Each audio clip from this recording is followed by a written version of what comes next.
Mas pinili namang pumunta ni Vice President Inday Sara Duterte sa Hingoog, Misamis Oriental para mamahagi ng gift packs sa higit 3,000 residente bilang bahagi po ng 89th anniversary ng Office of the Vice President kaysa sa dumalo sa pagdinig ng Kamara patungkol sa paggastos ng OVP sa confidential funds.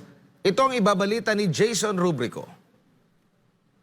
Hindi dumalo si Vice President Sara Duterte sa pagdinig ng House Committee on Good Government and Public Accountability patungkol sa paggamit ng confidential funds ng Office of the Vice President at Department of Education nitong araw ng Miyerkules. Sa isang sulat na ipinadala ni Vice President Sara kay Congressman Joel Chua, iginiit niya na hindi naman siya tinanong ng mga kongresista kahit pa naroon na siya dumalo sa ginawa nilang pagdinig noong September 18, 2024. Kaya naman, pagdesisyonan niya na lang na hindi na rin dumalo sa mga susunod pang pagdinig ng naturang komite. Natanggap ng bise ang imbitasyon mula sa komite nang dumalo siya sa Quadcom hearing noong November 13.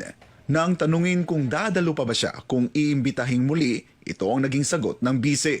Well, it remains to be seen, sir, no? Sa pagkakaroon, case-to-case basis may kung depende kung kinsay dunay madawat na invitation, depende po sa desisyon sa tao.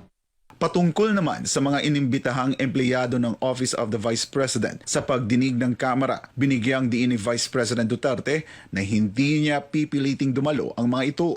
Ako agyong permi ginasulti sa ilaha, kinahanglan magdesisyon mo, kinahanglan pahibalun mi sa inyong desisyon para kibalumi kung unsa ang amo ang matabang para sa inyong Naaawa na nga raw siya sa kanyang mga empleyado na idinadamay ng mga kongresista sa nasabing pagdinig. Aniya, ito ang pinakamalaking hamon na kanyang kinakaharap kung saan palagi aniyang iniisip kung papaano siya makatutulong sa kanila.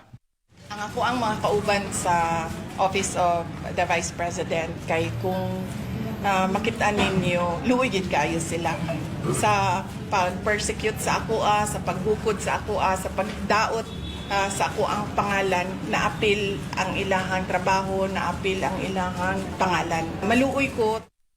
Kaugnay naman kay Mary Grace Piatos na isa umano sa mga pumirma sa acknowledgement receipt na isinumite ng OVP sa Commission on Audit kaugnay ng ginastos nito sa confidential funds, sinabi ni VP Sara na hindi niya personal na nakita ang nasabing receipt. Ang naturang pangalan ay bigla na lang lumutang sa pagdinig ng nasabing komite. No comment din ang bise sa pag-aalok ng ilang mga leader ng Kamara ng 1 milyong pisong reward sa makapagbibigay ng impormasyon para mahanap si Mary Grace Piatos.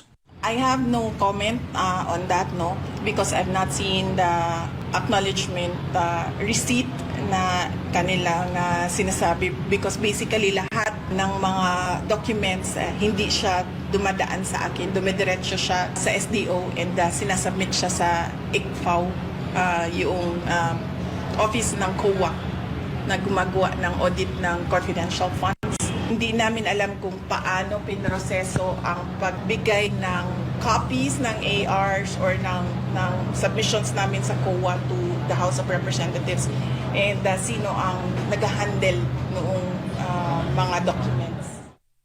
Nasa Gingoog, Misamis Oriental si Vice President Sara nitong Miyerkules kung saan pinangunahan niya ang pamamahagi ng gift packs sa mahigit 3,000 benepisyaryo sa OVP Thanksgiving activity ng Caragas Satellite Office. Personal ring itinurn over ng bise ang Magnegosyo Daday Livelihood Grant na nagkakahalaga ng 150,000 pesos sa isang kooperatiba ng magsasaka. Bahagi ang nasabing aktibidad ng 89th founding anniversary ng tanggapan ng Vice Presidente. Para sa Diyos at sa Pilipinas kong mahal,